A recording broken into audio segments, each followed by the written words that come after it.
Hello, students. Welcome to Bhavya Education. I am your educator Neeti, and in this series, we are discussing class 8 science. We have already done with your chapter number 1, chapter number 2, and chapter number 3. और आज के ये session में हम देखेंगे chapter number 3 की exercise question plus कुछ most important questions को भी हम यहाँ डिस्कस करेंगे। साथ ही साथ हम इस टॉपिक के साथ क्या करेंगे, हमारे जो क्वेश्चंस हैं उसके साथ हम टॉपिक को रिकॉल करने की भी कोशिश करेंगे। तो चलिए आज का सेशन हम यहाँ पे शुरू करते हैं।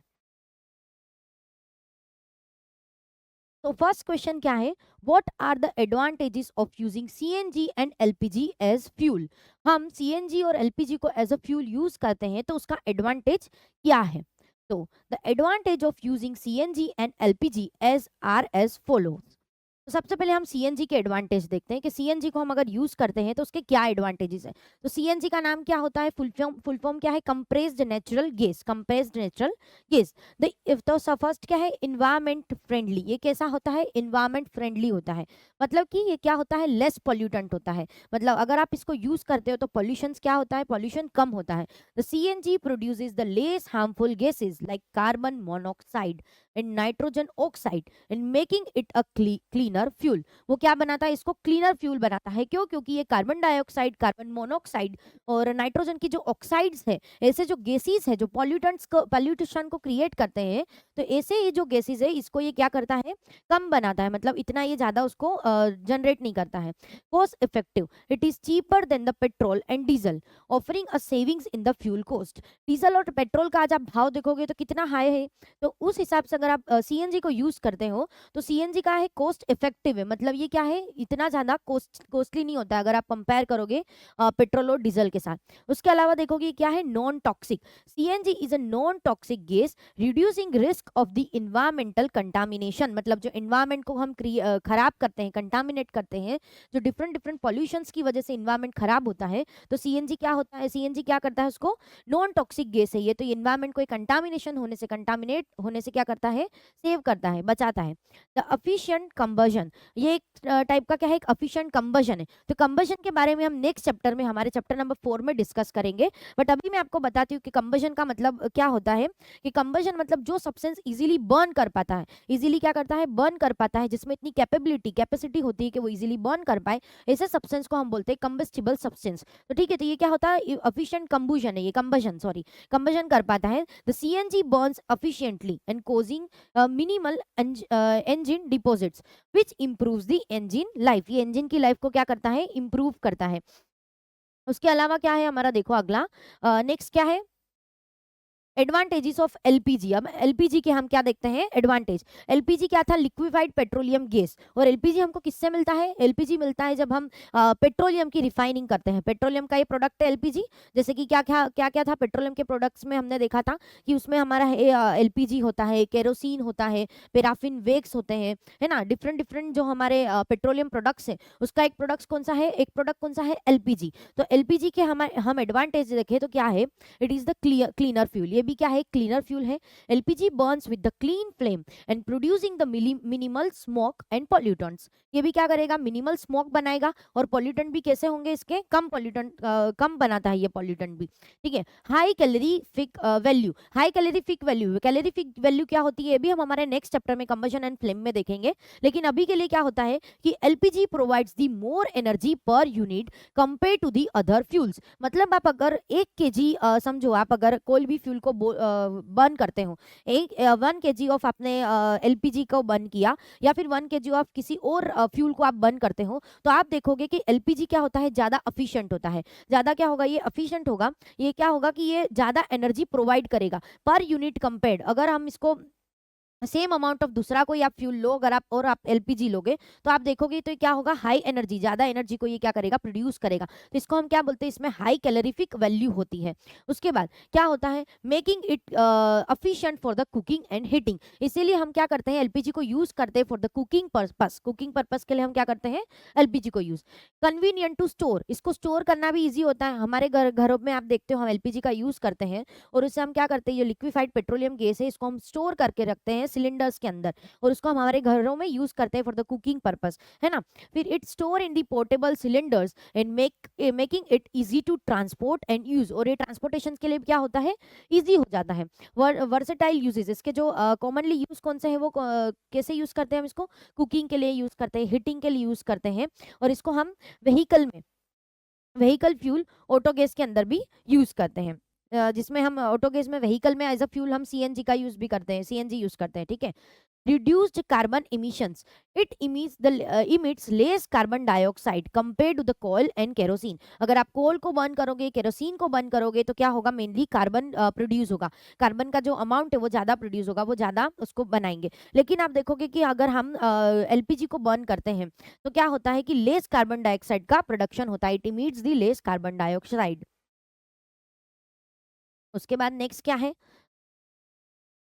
Name of the petroleum product used for the surfing of road. ये हमने हमारे चैप्टर में देखा था कि पहले क्या होता था, पहले हम कोल टार का यूज करते थे। किसका यूज करते थे, कोल टार। और कोल टार क्या है, कोल टार अगर हम कोल को प्रोसेस करते हैं तो हमको क्या मिलता है, कोल टार मिलता है, और कोल टार को हम यूज करते थे for the surfacing of the road. लेकिन अब हम क्या करते हैं, अब हम पेट्रोलियम प्रोडक्ट को यूज करते हैं, विच इज दी बिट्यूमिन। हम किसका यूज करते हैं, बिट्यूमिन का यूज करते हैं। Bitumen is used for the surfacing of the road. ये बिट्यूमिन किसका प्रोडक्ट है, ये भी हमको किससे मिलता है, पेट्रोलियम से मिलता है ना।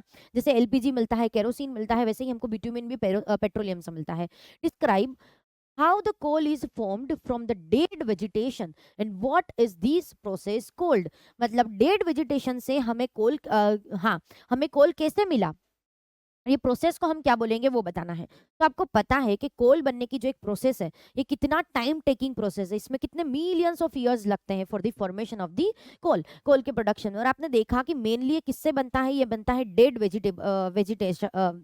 वेजिटेशन से बनता है ना। जो ये प्लांट्स होते हैं कई ईयर्स तक वो जब सरवाइव करते हैं, कई ईयर तक, जब वो मतलब पहले के जो 360 मिलियंस के अराउंड अगर हम बात करें पहले की, तब जब प्लांट्स थे वो क्या करते थे, जब वो थे इस दुनिया में, जब वो चले गए, जब उनकी डेथ हो गई, तो उनका जो डीके पार्ट्स था, उनका जो रिमेन पार्ट था, वो क्या हुआ, धीरे धीरे धीरे कन्वर्ट होने लगा। क्या हो गया, मिलियंस ऑफ ईयर्स के बाद वो धीरे धीरे क्या होने लगा, कोल में फॉर्म करने लगा, कोल में कन्वर्ट होने लगा। तो इसी को हम क्या बोलते हैं, इस प्रोसेस को हम बोलते हैं कार्बनाइजेशन। इसको हम क्या बोलते हैं कि प्लांट के जो वेजिटेशन से धीरे धीरे धीरे जो कोल बनने लगा, जो कोल की फॉर्मेशन होने लगी, वो प्रोसेस को हम बोलते हैं कार्बनाइजेशन। तो coal is formed from the remains of dead plants and vegetations that were buried under the soil millions years ago, and this process is called formation of carbonization.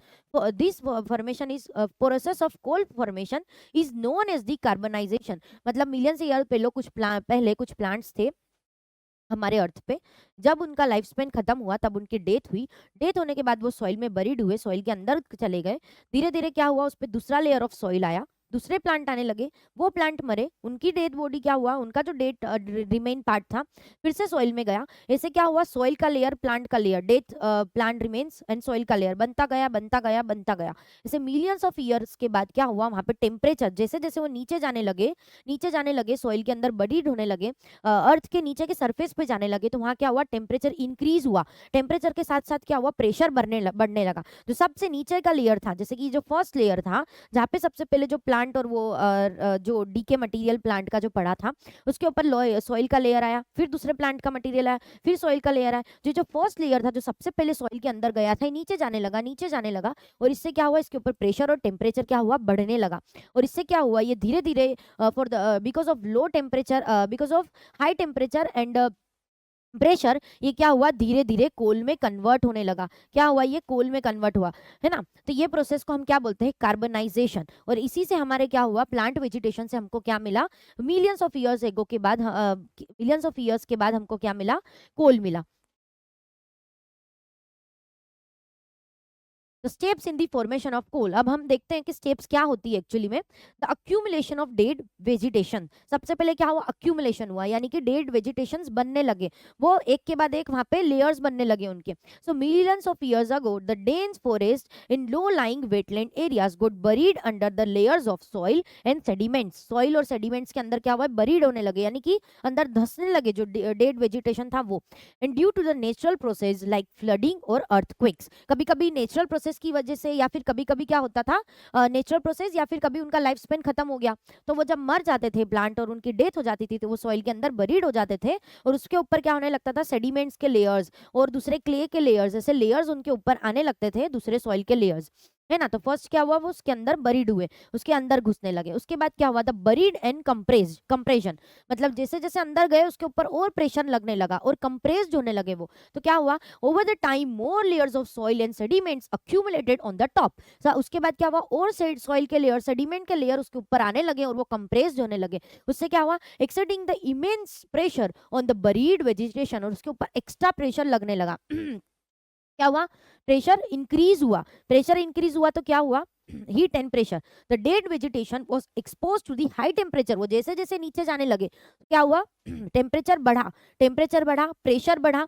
तो क्या हुआ, for the millions of years this transformed the organic material into the carbon rich substance. फिर क्या हुआ, millions of years के बाद आप देखोगे कि क्या हुआ, जो ये जो वेजिटेशन था ये धीरे धीरे क्या हुआ, कार्बन रिच सब्सटेंस में कन्वर्ट हुआ। And that carbon rich substance is nothing but the coal. ये क्या है, हमारा कोल है। कोल में क्या हुआ, ये कन्वर्ट हुआ। तो इसको आपने देखा कितना मिलियंस ऑफ ईयर्स लगते हैं ये चीज, ये कोल को बनने में, कोल बनने की प्रोसेस में कितना लॉन्ग पीरियड ऑफ टाइम लगता है।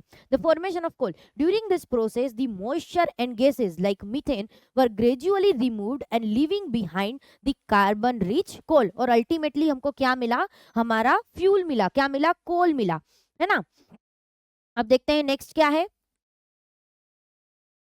अब हमारा नेक्स्ट क्वेश्चन है फिलिंग द ब्लैंक्स। हमको ये ब्लैंक्स को क्या करना है, फिल करना है। तो देखते हैं, fossil fuels are dash dash and dash, मतलब आपको बताना है कौन कौन से फोसिल फ्यूल्स हैं।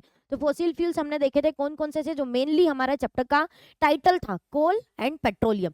कोल एंड पेट्रोलियम के साथ एक और नेचुरल हमारा जो फोसिल फ्यूल है वो क्या था, नेचुरल गैस। तो इसका आंसर क्या आएगा, कोल आएगा,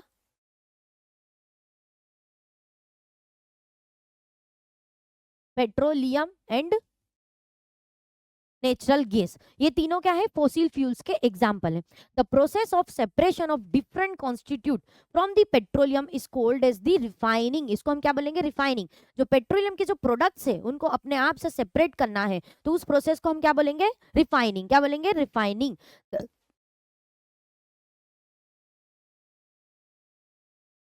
ठीक है, the least polluting fuel for a vehicle is, सबसे अच्छा व्हीकल के लिए फ्यूल कौन सा है, या फिर जो लीस्ट पॉल्यूटेंट, जो पॉल्यूशन को कम क्रिएट करेगा, ऐसा कौन सा फ्यूल होता है फॉर द व्हीकल्स। व्हीकल्स के लिए कौन सा है, तो हम बोलेंगे कंप्रेस्ड नेचुरल गैस, मतलब कि सीएनजी। कौन सा है, इसका आंसर रहेगा सीएनजी। ओके, तो अब हम एक बार आंसर को चेक कर लेते हैं कि क्या है, फोसिल फ्यूल्स है, हमारा कोल है, पेट्रोलियम है, एंड क्या है, नेचुरल गैसेज है।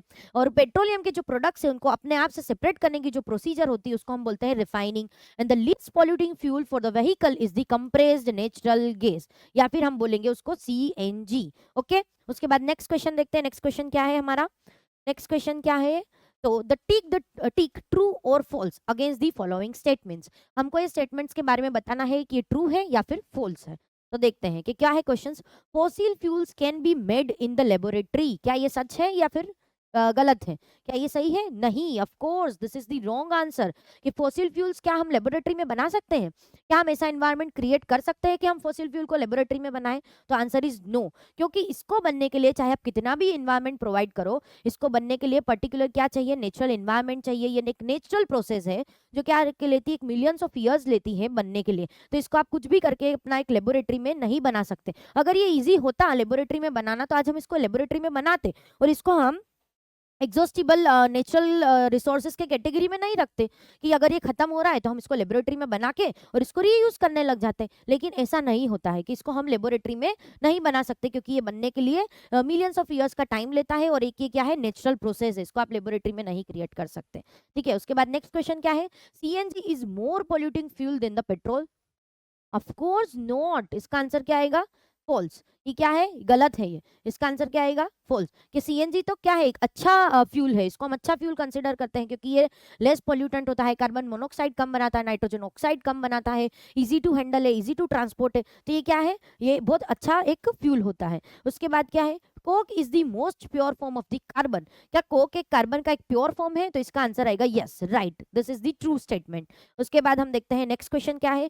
Coal tar is the mixture of various substances. क्या कोल टार एक मिक्सचर ऑफ वेरियस सब्सटेंसेस है? Answer is right. Coal tar क्या है? लगभग 200 जितने सब्सटेंसेस इसमें मिक्स होते हैं, जिसका ये मिक्सचर होता है। इसको हम मेनली डाई बनाने के लिए, पेंट बनाने के लिए, सिंथेटिक फाइबर्स बनाने के लिए यूज करते हैं, और ये रोड के प्रोडक्शन में भी हम इसको यूज करते थे अर्लियर टाइम में।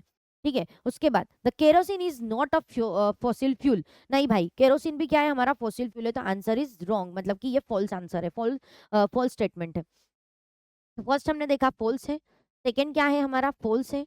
उसके बाद थर्ड क्या है हमारा? ट्रू है कि कोल्टार अरे coke is the most pure form of the carbon, yes right. And क्या है हमारा? The coal tar is a mixture of various substance, yes of course, this is the true statement. उसके बाद हम देखते हैं कि kerosene is not the fossil fuel. नहीं भाई, ये आंसर क्या है? रॉन्ग है। तो आंसर हमने रीचेक किए, सारे के सारे हमने देख लिए क्या है। Okay, now the next question क्या है हमारा? Next question, explain why fossil fuels are exhaustible natural resources. क्यों ये natural resource exhaustible natural resources है फॉसिल फ्यूल, इसको हमको बताना है कि क्यों ये एग्जॉस्टिबल नेचुरल रिसोर्सेज है। तो fossil fuel such as the coal, petroleum and natural gas are consider exhaustible natural resources because. ऐसा क्यों? कि क्यों? पहले तो हम देखेंगे एग्जॉस्टिबल में कौन से आते हैं हमारे? पेट्रोलियम आता है, कोल आता है और नेचुरल गैस आते हैं। ये एग्जॉस्टिबल है क्योंकि एक टाइम के बाद अगर आप इसको लिमिटलेस यूज करोगे, करते जाओगे यूज, तो क्या होगा? एक समय के बाद ऐसा आएगा कि ये जो नेचुरल रिसोर्सेज है ये धीरे धीरे खत्म होने लगेंगे, और हो सकता है कि हमारी फ्यूचर जनरेशंस ये जो नेचुरल रिसोर्सेज इसको यूज ही ना कर पाए। तो इसलिए क्या है? एक एग्जॉस्टिबल नेचुरल रिसोर्सेज है, मतलब ये धीरे धीरे खत्म हो सकते हैं। अभी तो ये है कि नेचुरल रिसोर्स है, मतलब हमको नेचुरली अवेलेबल है, ये मिल रहे हैं, लेकिन ये कैसे है? इसको हम कैटेगरी में रखते हैं एग्जॉस्टिबल की, मतलब आप कंटिन्यूस अगर इसका यूज करते हो तो ये खत्म हो सकते हैं। तो ये क्या है? ये, लेकिन इसका रीजन क्या है कि ये क्यों खत्म होते हैं? तो फर्स्ट ये है लिमिटेड अवेबिलिटी। अभी इसकी अवेबिलिटी क्या है? Limited. Fossil fuels are formed over the millions of years through the decomposition of dead plants and animals under high pressure and temperature. तो ये क्या है? एक तो ये नेचुरल प्रोसीजर है, इसको आप लेब में नहीं बना सकते। उसके बाद क्या है कि ये बनने के लिए, कोल बनने, पेट्रोलियम बनने, नेचुरल गैस बनने के लिए मिलियंस ऑफ ईयर्स लगते हैं। और इसमें क्या होता है? जो प्लांट और डेड मटीरियल्स, प्लांट के डेड मटीरियल्स, एनिमल के जो डेड मटीरियल है, ये क्या करते हैं? धीरे धीरे धीरे सॉइल के अंदर बरीड होने लगते हैं, और उसके बाद उसके ऊपर हाई प्रेशर लगता है, हाई टेम्परेचर लगता है, और उसके बाद भी कई मिलियंस के बाद ये धीरे धीरे कन्वर्ट होने लगते हैं हमारे कोल के अंदर, पेट्रोलियम के अंदर और नेचुरल गैस के अंदर। तो ये क्या है? एक नेचुरल प्रोसेस है, और ये बहुत ज्यादा टाइम टेकिंग प्रोसीजर है।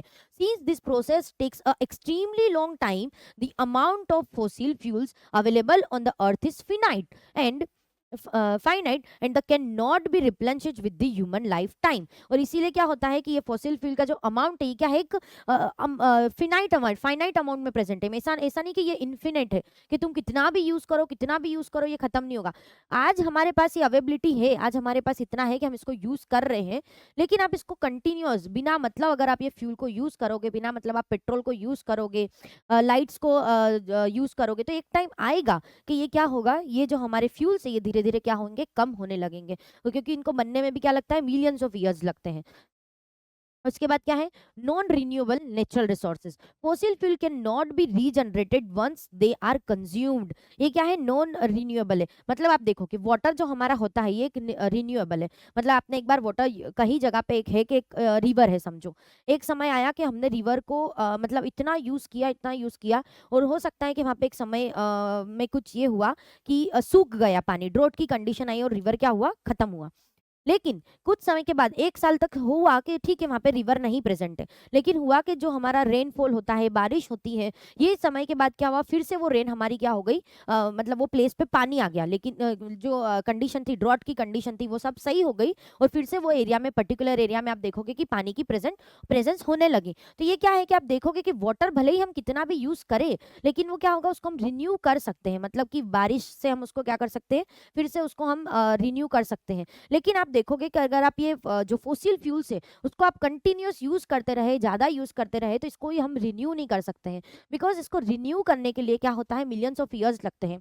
मतलब अगर एक इंसान है, अगर उसने उसके लाइफ में पेट्रोल खत्म हुए होते देखा, कि हुआ कि अगर पेट्रोल या डीजल ये चीज कुछ खत्म हो गई है, तो अगर उसके लाइफ के वो से 3 to 4 ईयर्स के उसमें है, अगर वो 3 to 4 ईयर्स का है अभी समझो, तो अगर उसने देखा कि पेट्रोल खत्म हुआ है, तो उसकी लाइफ पूरी खत्म हो जाएगी, उसकी लाइफ खत्म हो जाएगी, वो डेथ हो जाएगा उसका, लेकिन वो इंसान अपने लाइफ टाइम में कभी पेट्रोल को रिन्यू होते नहीं देखेगा। वो नहीं देखेगा कि पेट्रोल में था 2 साल का, 4 साल का, तब एक समय था कि पेट्रोल नहीं था, लेकिन आज मैं 50 साल का हूँ, मैं 60 साल का हूँ और मैंने देखा कि पेट्रोल फिर से आ गया। नहीं, उसकी लाइफ स्पेन पूरा खत्म हो जाएगा, लेकिन पेट्रोल नहीं बन पाएगा वापस से। क्यों? क्योंकि ये बनने के लिए मिलियंस ऑफ ईयर्स लगते हैं। एक इंसान की अपनी लाइफ खत्म हो जाती है, पर वो अपनी लाइफ में फिर से वो पेट्रोल जो एक बार उसने खत्म हुआ देखा है, उसको रिन्यू होते नहीं देखेगा। तो ये क्या होता है? नॉन रिन्यूएबल होता है। जैसे renewable resources such as the sunlight, wind and water, ये कैसे हमारे रिन्यूएबल है, लेकिन ये फॉसिल फ्यूल्स क्या है? नॉन रिन्यूएबल है।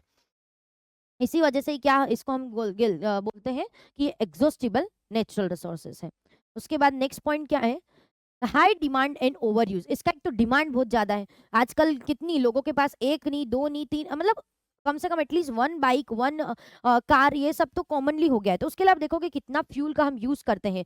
फिर आज हम देखोगे हर जगह पे हम ये इलेक्ट्रिसिटी के लिए मतलब हम कोल का यूज कर रहे हैं, हम विंड का, इसका कोल का यूज करते हैं। फिर हम देखते हैं कि हम इलेक्ट्रिसिटी का इतना ज़्यादा यूज़ कर रहे हैं। तो ये सब चीज़ों के लिए बनाने के लिए भी हम किसका? कोल का यूज़ करते हैं। पेट्रोल का हम जो है हमारी गाड़ियों में एज अ फ्यूल यूज़ कर रहे हैं, डीजल का यूज़ कर रहे हैं। तो हमारी डिमांड क्या हो रही है? जो पॉपुलेशन जैसे जैसे बढ़ रही है, वैसे क्या हो रहा है? डिमांड बढ़ रहा है, ओवर यूज़ हो रहा है। लेकिन जो फॉसिल फ्यूल्स है वो क्या हो रहा है? धीरे धीरे कम होता जा रहा है। So due to the industrialisation, transportation and energy needs, fossil fuels are being used extensively and depleting their reserve rapidly। और उनके जो रिजर्वायर्स है, जहाँ पे वो स्टोर होते हैं, मतलब जहाँ से वो मिलते हैं, वो क्या हो रहा है? धीरे धीरे कम हो रहा है, लेकिन उनका डिमांड और यूज कैसा हो रहा है? बढ़ते जा रहा है। कंक्लूजन, तो इससे हमने क्या देखा कि since the fossil fuels are formed over the millions of years, cannot be replenished in the short term, their excessive use could lead to the complete depletion। क्या करेगा? complete depletion in making them exhaustible natural resources। और हो सकता है कि future जो generation हो उनको ये सारा कुछ मिल ही ना पाए। We need to conserve the fossil fuel, इसलिए हमको क्या करना पड़ेगा? इसको कंजर्व करना पड़ेगा, हमको इसका ओवर यूज को कंट्रोल करना पड़ेगा। ठीक है, तो ये सारा कुछ था हमारे ये वाले क्वेश्चन के अंदर। अब हम देखते हैं नेक्स्ट क्वेश्चन क्या है। Describe the characteristics and uses of Coke. Coke कैसा होता है, क्या होता है, वो बताना है और उसके यूज को बताना है। तो कोक कैसा होता है? एक ब्लैक सब्सटेंस है, पोरस होता है, ब्लैक होता है और कार्बन रिच होता है। ठीक है, उसके बाद आप मेन उसका यूज देखोगे तो क्या है? It is the tough, porous and coke is the black in colour. ये क्या होता है? ब्लैक होता है कलर का। कैरेक्टरिस्टिक्स की हम बात करें तो coke is the tough, porous and the black in colour. और उसके बाद क्या है? इसके हम यूज देखें तो ये हम इसको मेटल इंडस्ट्री में मेनली यूज करते हैं। It is the manufacture of the steel and excretion of the metal. Metal में हम इसको यूज करते हैं, एक्सक्रीशन ऑफ द मेटल में यूज करते हैं, और मैन्युफैक्चर ऑफ द स्टील में हम इसको यूज करते हैं कोक को। ओके, उसके बाद next, explain the process of formation of petroleum. पहले हमने क्या देखा? वो क्वेश्चन में पूछा था कि अबाउट कोल, कोल के बारे में हमको बताना था। इस क्वेश्चन में क्या पूछा है? About petroleum. Petroleum and coal दोनों की जो प्रोसेस है वो क्या है? लगभग सेम है। कि दोनों में क्या होता है कि हमारे जो वेजिटेशन है, एक में प्लांट का जो वेजिटेशन है, प्लांट वेजिटेशन है, वो बरीड होता है सॉइल के अंदर, और दूसरे में हम देखते हैं कि ऑर्गेनिज्म रिस्पॉन्सिबल होते हैं for the formation of the petroleum, है ना। तो दोनों में क्या है? एक लॉन्ग टाइम का प्रोसीजर होता है ये। अब आप देखो पेट्रोलियम में क्या होता है? जो सी एनिमल्स होते हैं हमारे, जो हमारे सी के ओशियंस के जो एनिमल होते हैं, वो धीरे धीरे क्या करते हैं? ओशियंस के नीचे की साइड जाने लगते हैं। ओशियन के नीचे जब वो डेथ हो जाती है उनकी, तब वो ओशियन में नीचे की साइड जाने लगते हैं। और ओवर मिलियंस ऑफ ईयर्स के बाद हम देखेंगे कि क्या होता है? उस डेड ऑर्गेनिज्म से हमको क्या मिलता है? पेट्रोलियम मिलता है, नेचुरल गैस मिलता है। तो देखो इसकी प्रोसीजर क्या होती है।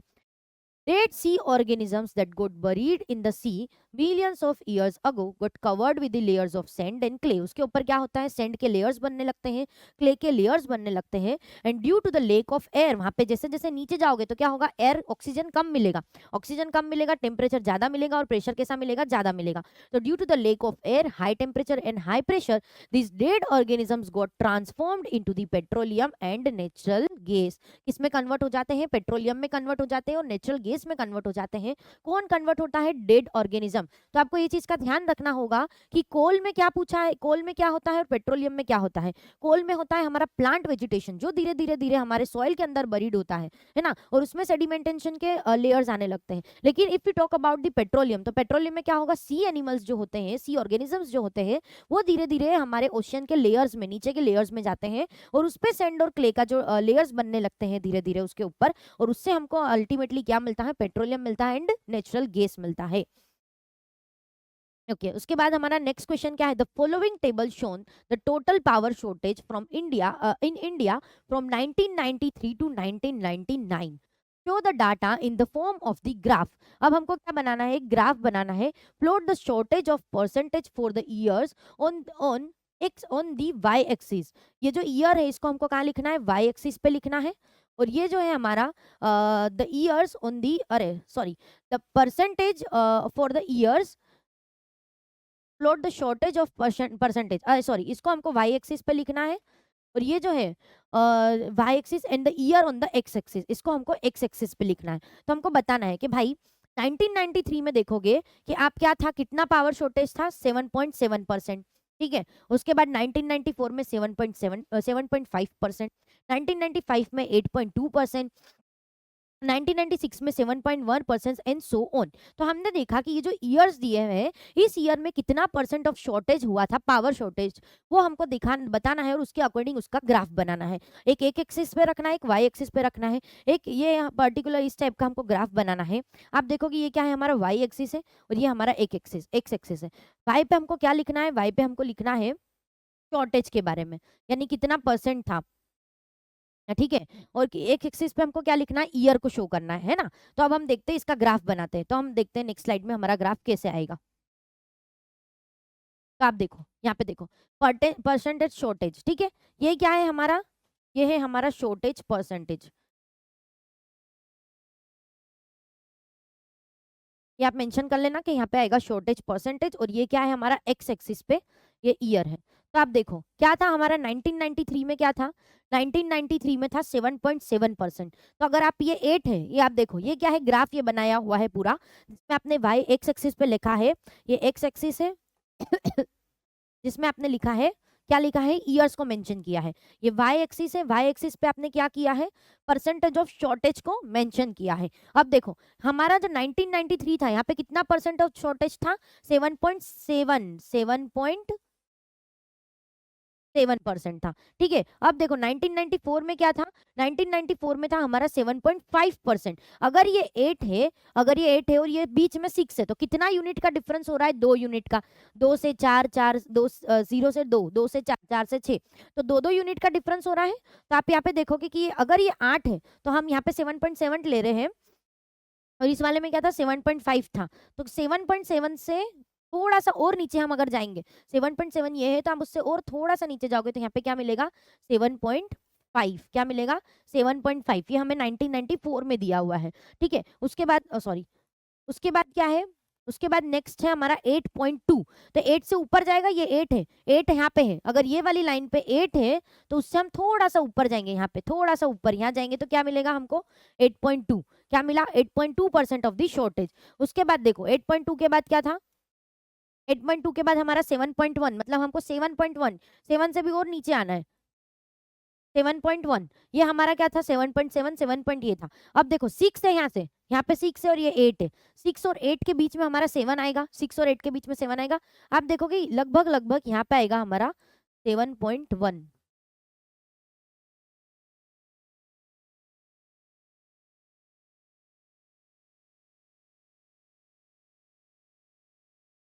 7.1। ठीक है, उसके बाद क्या है हमारा? नेक्स्ट नेक्स्ट आएगा हमारा 7.1 से ज्यादा लेकिन 8 से कम आएगा। 7.1 से 7.5 से ज्यादा आएगा, लेकिन क्या आएगा हमारा? 8 से कम आएगा। तो देखते हैं कौन सा था हमारा। उसके बाद 7.7, क्या था हमारा? 7.7। ये हमने 7.7 किया था, यहाँ पे भी 7.7 है। उसके बाद क्या है? 9.1। तो ये 8 और 8 है, ये 8 हो गया, ये 10 हो गया। 10 है मतलब यहाँ पे बहुत सारा डिस्टेंस बचेगा। उसके बाद क्या आएगा? 9 आएगा। यहाँ पे क्या आएगा? 9। तो 9.1%, सॉरी।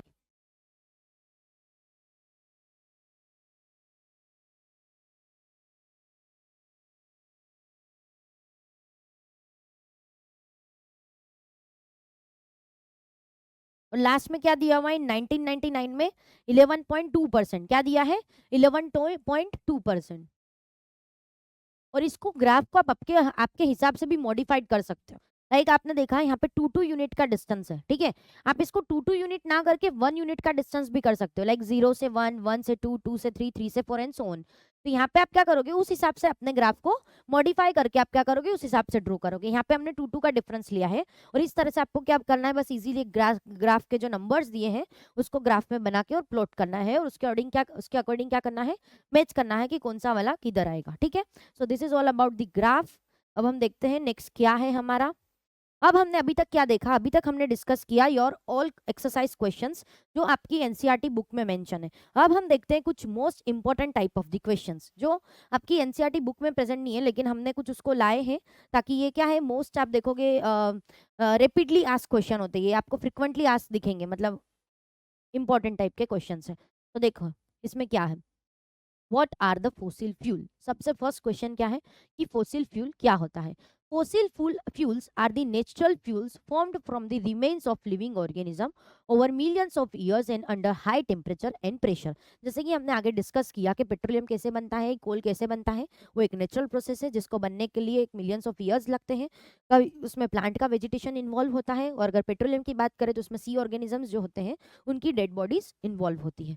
उसके बाद देखो, name of the 2 natural resources that are exhaustible and inexhaustible. मतलब हमको 2 कैटेगरी बतानी है, एग्जॉस्टिबल के भी 2 एग्जांपल्स एंड इनएग्जॉस्टिबल के भी 2 एग्जांपल। तो एग्जॉस्टिबल्स में तो आप देखोगे क्या है, हमारा नेचुरल गैस है, हमारा पेट्रोलियम है, हमारे कोल है। और इनएग्जॉस्टिबल में आप क्या बताओगे, हमारा सनलाइट हो गया, एयर हो गया, उसके बाद हमारा वाटर हो गया। और एग्जॉस्टिबल में आप एक और बता सकते हो, लाइक फॉरेस्ट, फॉरेस्ट भी हमारा क्या है, एग्जॉस्टिबल नेचुरल रिसोर्सेज में आता है। तो कोल हो गया, पेट्रोलियम हो गया, नेचुरल गैस हो गया ना, forest are the example of the exhaustible natural resources. And the inexhaustible में हमारा हो गया सनलाइट एंड एयर। क्या हो गया, sunlight and air. Okay, next question क्या है, what is coal tar. Coal tar क्या है, तो कोल टार को आप देखो, the coal tar is a thick black liquid obtained during the process of coal. जब आप कोल बनता है तो कोल को जब आप फर्दर प्रोसेस करते हो तो आपको क्या मिलता है, कोल टार मिलता है। उसके अलावा आप देखोगे कि जब हम कोल से ये बनाते हैं, सॉरी, कोल से आप जब कोक बनाते हो ना, कोल से आप जब कोक बनाते हो तो उसमें भी एक गैस रिलीज होती है, उससे हमको क्या मिलता है, कोल गैस। तो अल्टीमेटली हम क्या कर रहे हैं, अगर हम कोल को प्रोसीड करते हैं आगे तो हमको क्या मिलता है, कोल टार मिलता है। And it is used to making the dyes, drugs and plastics. इसको हम ड्रग्स बनाने में, डाइज बनाने में, प्लास्टिक्स बनाने में, उसके अलावा आप देखोगे सिंथेटिक फाइबर्स बनाने में हम किसका यूज करते हैं, कोल टार का यूज करते हैं। और ये किससे मिलता है, हमको कोल से मिलता है। उसके बाद नेक्स्ट क्वेश्चन क्या है, next question, difference between the exhaustible natural resources and inexhaustible natural resources. क्या होता है डिफरेंस, तो सबसे पहले डेफिनेशन देखें, resources that are limited in the supply and can be exhaustible over the time due to the over use. हम देखते हैं कि अगर हम एग्जॉस्टिबल नेचुरल रिसोर्सेज क्या है, एक तो लिमिटेड होते हैं, उसको अगर आप कंटिन्यूस यूज करते हो, ओवर यूज करते हो तो क्या होता है, वो धीरे धीरे उसका सप्लाई जो है वो क्या हो जाएगा, कम होने लगेगा। Resources that are abundant in the nature and cannot be exhausted by human consumption। Human इसको कितना भी यूज कर ले, कोई भी एक्टिविटी परफॉर्म कर ले, लेकिन आप देखोगे जो इनएग्जॉस्टिबल नेचुरल रिसोर्सेज है वो कैसे है, अबंडेंट है, मतलब कि अनलिमिटेड क्वांटिटी में ये क्या होते हैं, प्रेजेंट होते हैं। तो इसको आप कितना भी यूज करोगे ये क्या होंगे, एग्जॉस्ट नहीं होंगे। अवेबिलिटी देखो लिमिटेड है एंड नॉन रिन्यूएबल है, ये with in human time scale. मतलब आप एक ह्यूमन टाइम स्केल, जैसे मैंने पहले समझाया था कि एक इंसान रहता है, उसका लाइफ स्पेन खत्म हो जाता है, लेकिन ये जो है ये अगर एक बार चले गए तो वो क्या होंगे, फिर से रिन्यू नहीं होंगे। और ये अनलिमिटेड होते हैं और रिन्यूएबल होते हैं। Formation takes the millions of years to form, इसमें मिलियंस ऑफ ईयर्स लगते हैं बनने के लिए, और ये कंटिन्यूअस अवेलेबल होते हैं और रीजनरेट होते हैं नेचुरली। उसके बाद एग्जांपल देखो, कोल है, पेट्रोलियम है, नेचुरल गैस है, मिनरल्स है and forest are the example of the exhaustible resources. और इनएग्जॉस्टिबल में देखेंगे हमारा सनलाइट हो गया, विंड हो गया एंड क्या हो गया, water are the example of the inexhaustible natural resources. उसके बाद हम नेक्स्ट क्वेश्चन देखते हैं क्या है।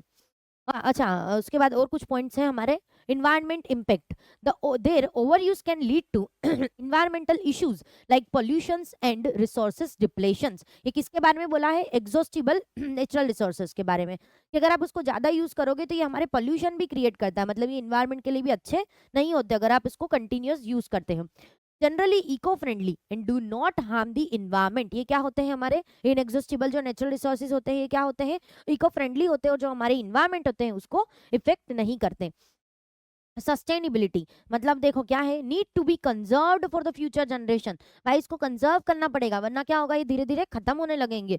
और ये क्या है हमारे इनएग्जॉस्टिबल के बारे में, can be use indefinitely without the fear of depletion, मतलब इसको तुम कितना भी यूज करो ये कभी खत्म नहीं होगे, इसको तुम क्या है आराम से यूज करो, बिना टेंशन के यूज करो, ऐसा है।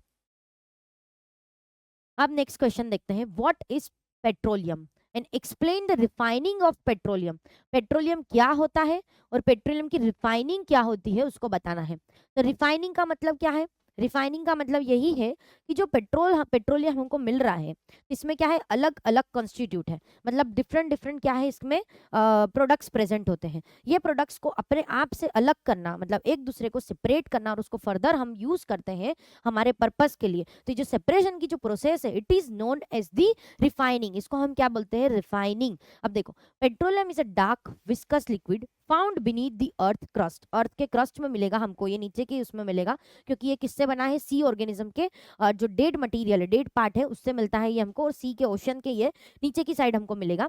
And it is the mixture of various component like petrol, diesel, kerosene and lubricants oil. उसके अलावा भी होता है हमारा बिटुमिन मिलेगा आपको, फिर उसके बाद पैराफिन वैक्स होता है, ये सारे क्या है this is the all product of the petroleum. And refining is done in the petroleum refinery, refining हम क्या करते हैं रिफाइनरी में करते हैं।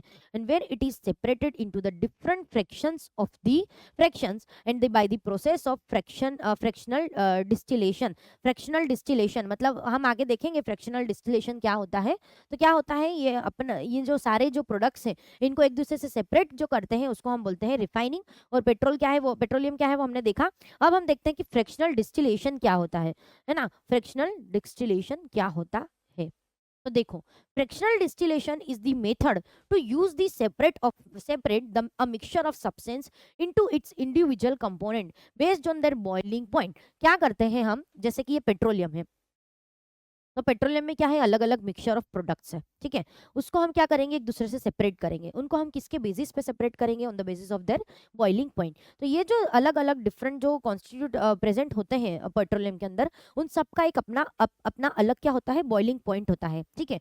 उस बॉइलिंग पॉइंट पे आने के बाद वो जो हमारा कॉन्स्टिट्यूट है जो प्रोडक्ट है वो क्या होता है वेपर में कन्वर्ट होने लगता है। तो ऐसे करके हम जो सारे पेट्रोलियम के जो प्रोडक्ट है उनको बॉइलिंग पॉइंट अलग अलग बॉइलिंग पॉइंट पे रखते हैं और बॉइलिंग पॉइंट के हिसाब से उनको क्या करते हैं हम सेपरेट करते हैं। तो देखो क्या है it is widely used in the petroleum industry to refine the crude oil. तो हम पेट्रोलियम को क्रूड ऑयल भी बोलते हैं, क्रूड ऑयल क्यों, क्योंकि ये क्या है हमारा कच्चा तेल है, क्रूड ऑयल है जिसके अंदर मिक्सचर ऑफ प्रोडक्ट्स है जिसको हम एक दूसरे से सेपरेट करेंगे bye the process of refining. और उसमें क्या होगा into the useful product like petrol, diesel, kerosene and more. उसके बाद हम क्या करेंगे उसको सेपरेट करेंगे, तो इसको हम क्या बोलते हैं फ्रैक्शनल डिस्टिलेशन बोलते हैं। अब फ्रैक्शनल डिस्टिलेशन की आप प्रोसेस देखो तो क्या होता है, heating the mixture, crude oil is heated to convert into the vapour. सबसे पहले क्या हुआ आप समझो, यहाँ पे ये हमने एक लिया फ्रैक्शनल डिस्टिलेशन का जो हमारा टूल होता है या फिर आप इक्विपमेंट बोलो वो लिया, उसमें क्या होते हैं अलग अलग ये क्या है लेयर्स हैं, ये क्या है अलग अलग लेयर्स है, ठीक है।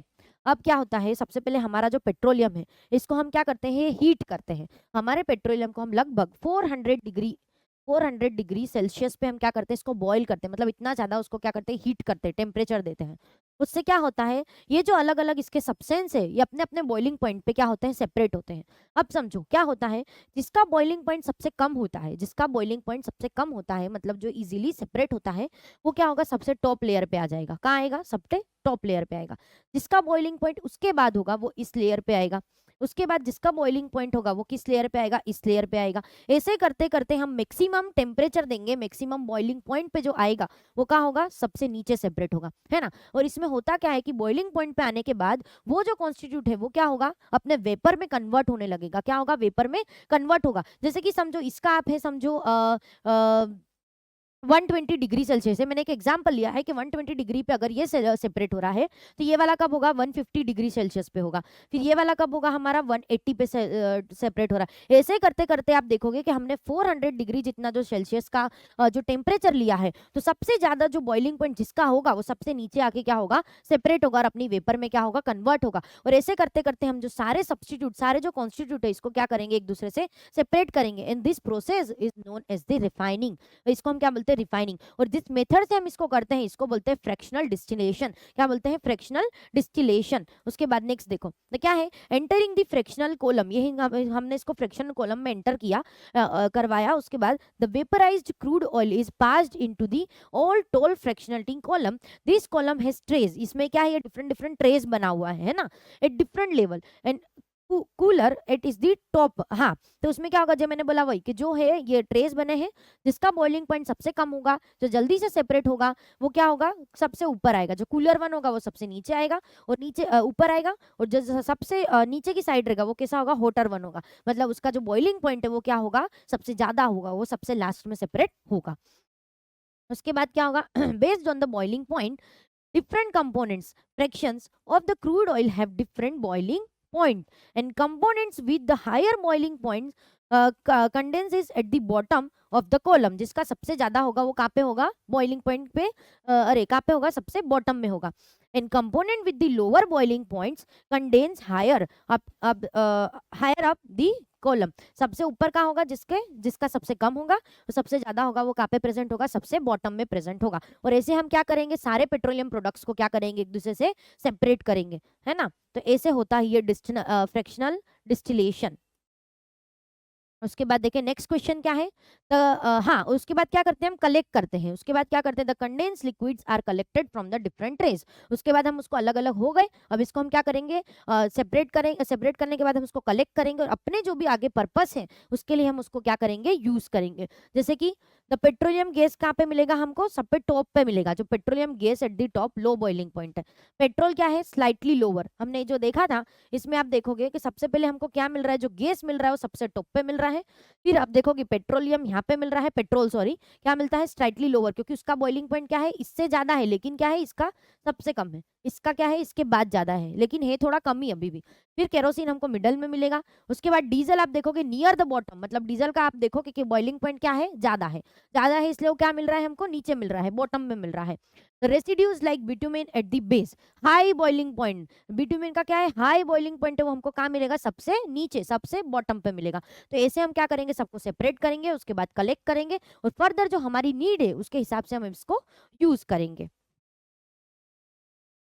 उसके बाद discuss the harmful effect of the over use of fossil fuels. अगर आप फोसिल फ्यूल को ओवर यूज करते हो तो उसकी हार्मफुल इफेक्ट बताओ, क्या है उसकी harmful effect.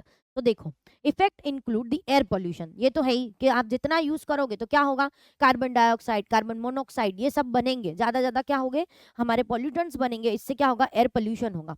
Due to the release of carbon dioxide and sulphur compound, sulphur बनेंगे, नाइट्रोजन ऑक्साइड बनेगा, ये जो अलग अलग गैसेस का फॉर्मेशन होगा, इससे क्या होगा, हमारा जो अर्थ है, हमारा जो इन्वायरमेंट है, क्या होगा, पॉल्यूटेंट्स होगा, पॉल्यूट होगा। The global warming from greenhouse gases, और global warming, greenhouse gases से क्या होगा, ग्लोबल वार्मिंग होगा, मतलब कि जो हमारा अर्थ का ओवरऑल टेम्परेचर है ये क्या होगा, इंक्रीज होगा, ये क्या होगा, इंक्रीज होगा। And depletion of the natural resources, और धीरे धीरे नेचुरल रिसोर्सेज क्या होने लगेंगे, कम होने लगेंगे, है ना। तो ये हमारा है एक इसका हार्मफुल इफेक्ट है। दूसरा देखते हैं क्या हम, उसके बाद हम नेक्स्ट क्वेश्चन देखें यहाँ, ठीक है, ओके। अब नेक्स्ट क्वेश्चन क्या है, question number 7, why the natural gas consider an important fossil fuel। क्यों हमने नेचुरल गैस को एक इंपॉर्टेंट फॉसिल फ्यूल बोला है। तो सबसे पहले क्या देखते हैं हम, the natural gas is an important fuel as it is easy to transport through the pipelines. आपने देखा था कि क्या होता है, ये इजीली होता है पाइपलाइन से ट्रांसपोर्ट, क्योंकि इसको हम कंप्रेस करके क्या करते हैं, हम इसको फील कर देते हैं, पाइपलाइंस में भर देते हैं, या फिर आप बोलोगे कि इसको ट्रांसपोर्ट करने के लिए भी हम क्या करते हैं, पाइपलाइंस के थ्रू इसका ट्रांसपोर्टेशन होता है, तो प्रोड्यूस द लेस पोल्यूशन। तो इसके लिए क्या है, ये इजी होता है इसको ट्रांसपोर्ट करना, है ना। उसके बाद प्रोड्यूसेस लेस पोल्यूशन, ये पोल्यूशन जो है कम प्रोड्यूस करता है, क्योंकि ये लेस पोल्यूटेंट है। ये जो सारे गैसेस जो होते हैं, कार्बन मोनोऑक्साइड, सल्फर डाइऑक्साइड, ये जो भी है इसको ये कम प्रोड्यूस करता है। And it is used as a raw material in the chemical industry, chemical industry में इसको एज अ रॉ मटेरियल भी यूज करते हैं। इसके लिए क्या है, एक हमारा ये इंपॉर्टेंट फॉसिल फ्यूल है ना। उसके बाद what is the destructive distillation of coal? Name of the two products obtained from the destructive distillation of coal. Next question क्या है कि डिस्ट्रक्टिव डिस्टिलेशन क्या है, and the name two products obtain from the destructive distillation of the coal. तो destructive distillation क्या होता है? Destructive distillation of the coal is the process of heating the coal in the absence of air to break it down into the useful product. देखो, जब हम कोल बनता है, हमारा कोल क्या है? मेनली कार्बन का बना हुआ होता है। मेनली उसमें क्या होता है, हम देखोगे तो कार्बन से बना होता है। तो आप क्या करते हो, कोल कोल को फर्दर प्रोसेस करते हो, आप हीट करते हो, तो उसमें से क्या होता है, हमको कुछ काम के जो हमारे यूजफुल प्रोडक्ट्स हैं वो मिलते हैं, लाइक कोक मिलता है, कोल्टार मिलता है, और कोल गैस मिलता है। लेकिन मेनली हम क्या करते हैं, जब हम कोल को बर्न करते हैं, तब हम क्या ध्यान रखते हैं कि हम एयर की एब्सेंस में उसको बर्न करें। क्या करेंगे, हम एयर की एब्सेंस में उसको बर्न करेंगे। वरना क्या होगा, अगर आप एयर की प्रेजेंस में कोल को बर्न करोगे तो ये जो हमारे यूजफुल सब्सटेंस है ये तो हमें नहीं मिलेंगे, और क्या होगा, जो हमारा कोल है उसमें जो कार्बन प्रेजेंट है, ये जो हमारे इन्वायरमेंट में, जो हमारे एयर में ऑक्सीजन है, उसके साथ रिएक्ट करके क्या बना लेगा, कार्बन डाइऑक्साइड। क्या बना लेगा, कार्बन डाइऑक्साइड। तो ये जो हमारे प्रोडक्ट है वो तो ना मिलेगा, और क्या होगा, सारा का सारा जो है वो कन्वर्ट हो जाएगा किसमें, CO2 गैस में। तो हम क्या ध्यान रखते हैं कि डिस्ट्रक्टिव डिस्टिलेशन जब हम करते हैं तो इसको हम कोल को हीट करते हैं, पर हीट हम कब करते हैं, जब एब्सेंस ऑफ एयर में करते हैं, एयर की प्रेजेंस ना हो तब ऐसे करते हैं हम उसको। और उससे हमको क्या मिलते हैं, डिफरेंट यूजफुल प्रोडक्ट्स मिलते हैं, जैसे कि कोक, कोल्टार एंड कोल गैस। और इसको हम फर्दर अपने नीड के हिसाब से यूज करते हैं। जैसे कि कोक क्या है, एक सॉलिड फ्यूल है, इसको हम यूज करते हैं एक्सट्रैक्शन ऑफ मेटल, मेटल के एक्सट्रैक्शन में यूज करते हैं। फिर स्टील को मैन्युफैक्चर में हम किसको यूज करते हैं, कोक का। फिर कोल्टार क्या है, एक लिक्विड है, इसको हम डाई बनाने के लिए, ड्रग्स बनाने के लिए, पेस्टिसाइड्स बनाने के लिए यूज करते हैं। उसके अलावा क्या है, हमारा एक गैस भी मिलता है which is the coal gas, और ये हम इसको यूज करते हैं as a fuel in the industries. Industry में हम इसको एज अ फ्यूल यूज करते हैं। तो ठीक है, ये हुआ डिस्ट्रक्टिव डिस्टिलेशन ऑफ दी कोल। उसके बाद हम देखते हैं नेक्स्ट क्वेश्चन क्या है हमारा, what is the petroleum commonly known as. Petroleum को हम कॉमनली क्या बोलते हैं, the petroleum is commonly known as the crude oil. जैसे मैंने बताया था, क्रूड ऑयल क्यों, कच्चा तेल, मतलब क्या है, इसमें मिक्सचर ऑफ डिफरेंट कंपोनेंट्स होते हैं, इसलिए, और उससे उसको हम एक दूसरे से सेपरेट करते हैं। तो ये मिक्सचर की वजह से हम पेट्रोलियम को क्या बोलते हैं, क्रूड ऑयल बोलते हैं, है ना। उसके बाद नेक्स्ट क्वेश्चन क्या है, it is natural and unrefined state, जिसमें अभी हमने उसको अनरिफाइंड रखा है, अभी इसको रिफाइन नहीं किया है, तो हम इसको क्या बोलेंगे, crude oil. It is the thick dark liquid that is the process to obtain the useful products like petroleum, petrol, diesel, kerosene and more. ठीक है ना। What is the primary use of natural gas? Natural gas का हम primary use क्या करते हैं, क्या है उसका use?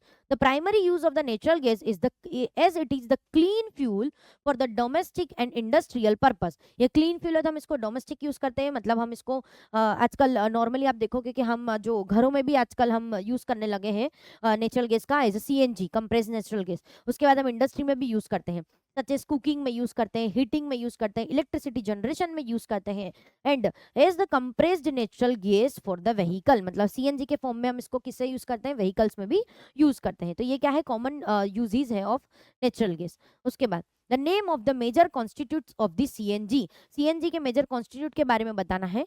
तो क्या है, the major constituent of CNG compressed natural gas is the methane. Mainly आप देखोगे उसमें क्या होता है, मीथेन होता है।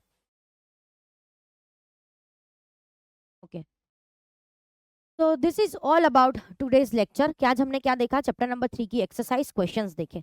अब हम नेक्स्ट डिस्कस करेंगे हमारा चैप्टर नंबर 4, जो है हमारा कंबशन एंड फ्लेम। उसके बाद हम उसी के क्वेश्चंस देखेंगे, एक्सरसाइज क्वेश्चन, और साथ ही साथ आज जैसे हम उसके भी कुछ मोस्ट इंपॉर्टेंट क्वेश्चंस को हमारे नेक्स्ट सीरीज में डिस्कस करेंगे।